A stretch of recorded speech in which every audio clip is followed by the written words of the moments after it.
السلام عليكم ورحمة الله وبركاته. اللهم صل وسلم وبارك على سيدنا محمد وعلى آله وصحبه وسلم. يا صباح الهنا، ازي حضراتكم؟ يا رب دايما تكونوا بخير وبصحة وسعادة. هنعمل النهاردة صينية جلاش بالقوانص بالراحة كده من غير ما حد يسمعنا. يعني حاجة اقتصادية جدا، طعمها حلو قوي. لو ولادك شافوها مش هيقولوا دي قوانص، لا هيقولوا ده لحمة مفرومة. طب ازاي بقى هنعمل الحركات دي ازاي ونعرفهم ازاي ان هي مش قوانص خالص وما تظهرش وتطلع معاكي تحفة واحلى من اللحمة المفرومة كمان؟ انا هقول لك ست البنات. معايا نص كيلو من القوانص، غسلتها ونضفتها، وبصوا برتقان بقى وظبطت الدنيا اخر تظبيط. البرتقان ده حلو جدا، بيخلي ريحه القوانص حلوه قوي، بيشيل ريحه الزفاره تماما. طبعا بعمل لها محلول النقع اللي كلنا عارفينه خلاص حفظناه، معلقه من الدقيق، معلقه من الملح، معلقه من السكر، شويه من الطحينه، وهسيبها شويه منقوع فيها شويه 10 دقايق. بعد كده بشطفها، بعد كده برجع تاني اغسلها بملح تاني وعصير ليمون وعصير نص برتقانيه. والبرتقال مالي السوق الايام دي البلد ومنتشر جدا ورخيص خالص. تمام، هاتلك شويه كده ست البنات، حطهم في درج التلاجة وسيبيهم يقعدوا معاكي يجي شهرين ثلاثه. تمام، تقدري تغسلي بيهم طيور وتعملي بيهم حاجات كتير جدا. جميل جميل جميل جدا البرتقال ده صراحه. فغسلته وشطفته وظبطته والدنيا تمام التمام. هنعمل ايه بقى؟ تعالوا نشوف. هنحول القوانص ازاي لحمه مفرومه، ونعمل بها صينيه جلاش حلوه جدا هتعجبكم قوي، وتقدري تعملي بها حاجات كتير جدا كمان غير الجلاش كمان. اللي هي ايه بقى؟ هنعملها ان شاء الله في وصفات جديده اللي نقدر نعمل منها حواوشي. هقطع القوانص كده جزئين اهو عشان نحطها في الكبه تتفرم، وطبعا هنحولها من قوانص لحمه مفرومه. هقطع بقى كل الكميه ونروح على الكب. فرمت القوانص زي ما انتم شايفين حضراتكم، هي شكل اللحمه المفرومه بالظبط، بس ايه، فاتحه شويه. عملت عليها بصلتين، قطعت عليها بصلتين وهي في الكبه، عليها قرن شطه حمرا، لو انتوا مش حابه حراق بلاش. حطيت عليها قرنين فلفل اخضر، وكمان اللي على الوش الابيض ده فصين 3 من الثوم مفرومين.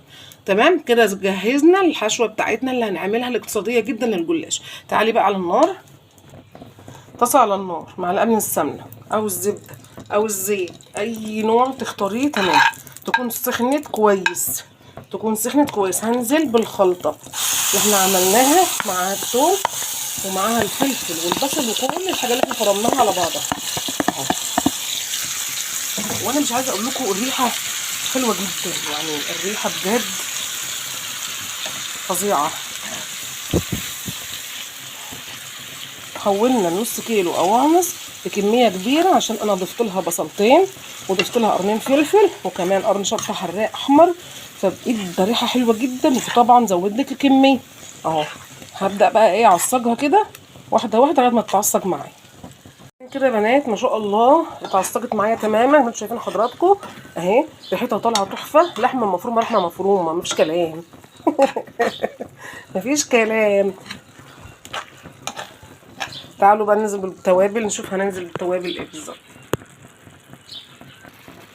كده يا حبايبي هنزل بشويه من التوابل اللي احنا عملناها مع بعض. التوابل دي يا جماعه بتنقل معاك العصاج او المحشي او اي حاجه تحطها عليها لحته تانيه، صراحه بتديك حته تانيه. شويه من الفلفل الاسود بس مش اكتر من كده. طب هي التوابل دي يا لولو؟ التوابل دي خلطه على بعضها، عملناها مع بعض قبل كده، ناس كتير قوي سالتنا عليها، كل اللي جربها ما شاء الله قال لك حلوه جدا تحفه بجد. هي عباره عن فلفل اسمر حصى، عليه كباب صيني، عليه ورق لوري، عليه حبهان، عليه كزبره ناشفه، عليه واحده جوز الطيب، تمام، عليه 4 5 مسامير من القرنفل. بحطهم كلهم على النار يطلعوا منهم الرطوبه كده ويتحمصوا كويس، لازم يتحمصوا. حبهان طبعا، تمام. وبحطهم على النار لغايه ما يتحمصوا تماما. بعد كده باخدهم يبردوا وبحطهم في المطحنه اطحنهم، وريحتهم مش عايزه اقول لكم ريحه تحفه، بتنقل الاكل معاكي صراحه حته تانية خالص. كده انا عصقت القوانص بتاعتي. هنروح بقى نطبق الصينيه ونشوف هنعملها ازاي. خليكي معايا ست البنات. شايفين كده يا بنات، انا جبت الجلاش حطيت طبقات زي ما انتم شايفين حضراتكم. طبعا انا لما جيت فتحت ورقه الجلاش لقيتها مش مظبوطه قوي، لان لقيتها مقطعه كده، بس مش مشكله خالص، هنعملها برضو عادي جدا. لو قابلك موقف زي ده، انا حبيت برضو اعمل معاكي الموضوع ده علشان تعرفيه عادي جدا انت تستعمليه عادي. انا حطيت طبقات من الورق زي ما انتم شايفين حضراتكم كده اهو. وطبعا بين كل ورقتين كده وبعض بحط مسحه من الزيت، زيت يكون نظيف عشان ما يعملش معاكي ريحه للجلاش. الموضوع ما فيش مشكله خالص. لو لقيتي ورقه الجلاش بتاعتك مش مظبوطه عادي جدا، كنت هبعت والله هجيب حاجه تانية، بس قلت لا والله ما انا رميها، لازم استعملها. فهنزل بقى دلوقتي بالحشوه اللي احنا عملناها مع بعض. كده يا حبايبي انا فردت الحشوه خلاص. طب بذمتكم لو حد شاف الفيديو من هنا هيعرف ان دي قوانص؟ والله ما هيعرف. بعد كده بقى هطبق الطبقات على بعض زي ما انتم شايفين حضراتكم كده اهو. وبرده بين كل طبقه وطبقه ان شاء الله هنزل بمسحه من الزيت يكون كويس كده معايا. وبعد كده هنقفل كل الصينيه وارجع لك تاني ان شاء الله. كده زي ما انتم شايفين يا بنات انا خلاص طبقت الصينيه اهو. انتوا شايفين هنبدا بقى نقطعها. اسمي الله، بسم الله الرحمن الرحيم. التقطيعه اللي حضرتك شايفاها مناسبه بالنسبه لك اعمليها تمام. لان لو انت سبت الجلاش فتره مثلا قبل ما تقطعيه لازم تقطع على طول فور ما انت ما تخلصي خالص، لان بيبقى لسه طري وبيسهل عليك التقطيع تمام. هقطع بقى كده زي ما انتم شايفين حضراتكم، وبعد كده نعمل التشريبه مع بعض. حبايبي قبل الفطار على طول هدخل بقى الجلاش الفرن. هو ما بيستغرقش يعني ما بياخدش منك 10 دقايق ربع ساعه، ما يعني ايه عادي. بس لو انت عملتيه زي كده بدري شويه ما تسقيهوش، سيبيه زي ما انت قطعته وسبته كده مش هيجرى له اي حاجه تمام. هنيجي بقى نسقيه ان شاء الله. معايا كوبايه من الحليب عليها بضايه. طيب انا هقولك على بدايل كل حاجه. يعني لو انا مش معايا بسم الله، لو مش عندي حليب هعمل ايه؟ لو مش عندي حليب ممكن ان انا استعمل شوربه تمام.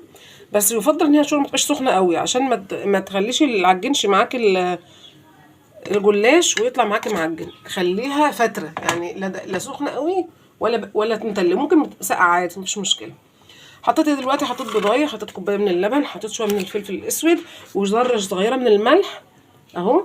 هقلب بقى كله ببعضه كده وبعدين نسقي بيه الجلاش. بسم الله الرحمن الرحيم.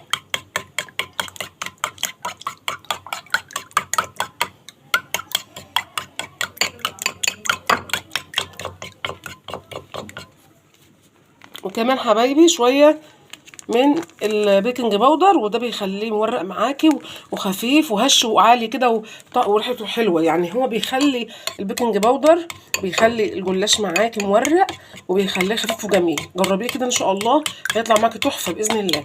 نسقي بقى الخليط ده كله في الجلاش كده. بسم الله، بسم الله الرحمن الرحيم اهو. اللبن طبعا فيه قشطه فعادي جدا، لو عندك قشطه برده ممكن تحطيها عليه بيخليه طعمه حلو قوي قوي قوي بجد يعني اهو. تمام. هسقي بقى كل الصينيه كده عشان تطرى معايا اهو. وعلى الفرن ان شاء الله ساعه ما تاخد لون من الجناب اصفر هشغل عليها الشوايه بهدوء كده واسيبها تحمر ونطلعها مع بعض. تعمليها زي ما قلت لحضرتك، دخلتها على ارضيه الفرن 5 دقايق لما حروفها احمرت زي ما انت شايفه حضرتك كده. بعد كده وشغلت عليها الشوايه على الهادي وطلعت بالشكل اللي انتوا شايفينه ده. صينيه جلاش موفره جدا، طعمها تحفه جميله قوي. جربيها ان شاء الله تعجبك جدا باذن الله. دمتم في رعايه الله وحفظه، والسلام عليكم ورحمه الله وبركاته.